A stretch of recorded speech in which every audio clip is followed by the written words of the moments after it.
Let's talk self-care. Gonna love you, honey, on and on and on. I'm a morning dove singing out a song. Hey guys, it's Danielle with Danielle Gets It Done. I have such an exciting collab today with my friend Tanya from Project Happy Home. She has an amazing channel. Check her out below. You will for sure want to subscribe. Tanya has 3 children whom she homeschools, and her eldest has ADHD. And my son James is in the middle of a diagnosis process. We do not have answers yet, but we at this time are pretty confident that he has some anxiety issues going on, and ADHD and sensory processing disorder are also on the table as something that he might have. And so I reached out to Tanya months ago for support because I learned a lot from her content, and we've developed a bit of a friendship and wanted to collab together. So this is our collab number 1, and today we're talking about the importance of self-care as a mother of a child who has some stronger emotional needs than maybe other children. I will leave the playlist below of kind of our journey with our son James, but I just want to start out by saying that it has been a journey, and this is not an exaggeration. For 3 months straight, I probably cried every day, maybe multiple times a day. I felt feelings of guilt, like whatever's going on is my fault, of loneliness. Just, it's been scary to learn that something is different about your son, and he needs help and you don't know how to help him, and it's been a lonely, scary, emotional journey. So I just want to put that out there. So up to speed, about a month ago, we were at his pediatrician for just his 5-year wellness checkup. And she obviously knows, what's going on.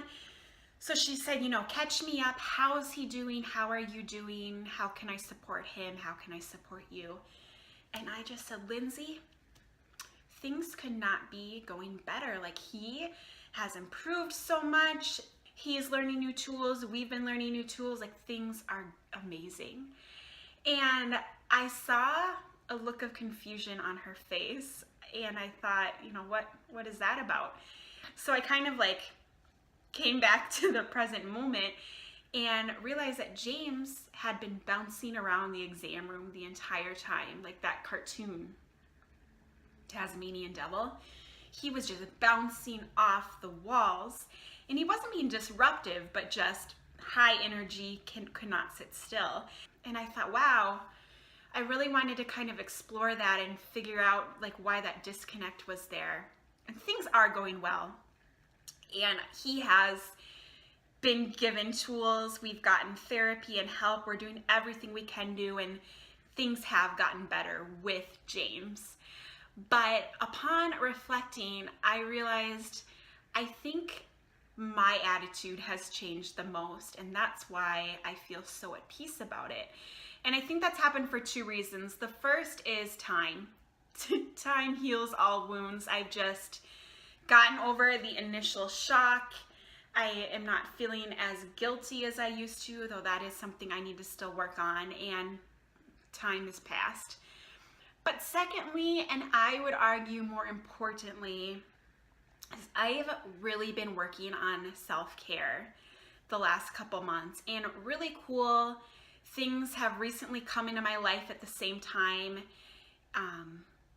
prompting me to work on this. And I've chosen mindful meditation as my self-care, and I've been really, really working on it. And I also just want to put it out there that I am a glass half empty kind of gal. I don't think many people will admit to that. I will admit that. I am a bit of a negative Nelly, and so this positivity, everything is good stuff, is not natural to me, and this is not easy to me. But I have been working on getting up a little early every morning and just taking 5 minutes to sit in silence and gratitude and just try to breathe in positive energy so I can start my day like that. And just a couple weeks ago, I would say, my husband had to leave for work really early, like 5 a.m. I'm a working mom, so we all need to get out of the house. And my husband had left early, so I was left to solo it with James. And mornings are tough for James. He often wakes up very crabby. He is 5. He is capable of getting dressed himself. He needs a lot of prompts. Transitions aren't easy. I physically need to help him get dressed a lot of days. Mornings are tough. They're not fun. Not fun at all. And my husband's gone, but I wake up and I do my meditation and I am just positive and it's going to be a great day and I'm just feeling on fire. So I go to wake up my sweet, sweet son. And he starts screaming that he doesn't want to go to school and just throws a fit. And I feel myself deflating and I feel anger toward him. And I start wanting to kind of yell back at him. And I think, great, it's going to be a terrible morning. It's one of those mornings. It's going to be awful. And I took a minute and thought, like, Danielle, you are just in such a great mood and you're letting this 5-year-old bring you down and you're reacting to this. If that can happen, why can't we turn it around and you elevate his mood to a positive, calm mindset? And so I exited his room and took a couple minutes to kind of get back to the place I had been. And I don't mean to sound too hippy-dippy, but what I did is I imagined kind of a light coming from me, and the light is love and gratitude and positivity. And I just tried to shower him with that light and just stay in that space and just give him gratitude and love. And that's what I did. And I'm telling you, that initial outburst was the only one we had that morning. We got out the door in time. I got to work on time. It was a great, great morning. And I just was so empowered by that. Like, how cool that I am this little boy's anchor and I can dictate and change his mood, just like he can dictate and change mine if I allow him to.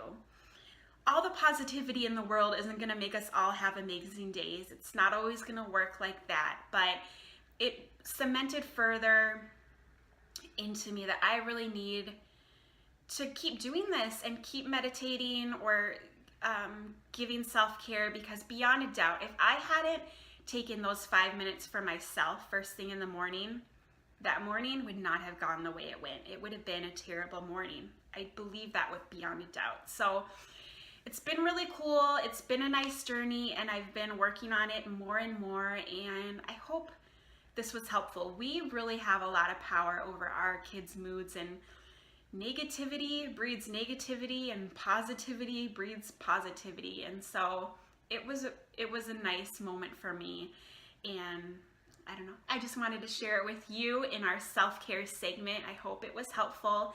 Comment below what you do for self-care. Do you pray? Do you go shopping? Do you do yoga?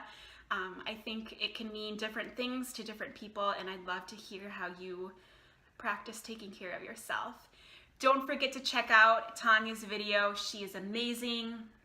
Show her some love, and I hope to see you in a future video. Whatever your plans are today, I hope you get them done. Bye, guys. Baby. James calls me Moo Moo. Why do you call me Moo Moo? Because you're a cutie pie. Because I'm a cutie pie. You're a cutie pie. I love you.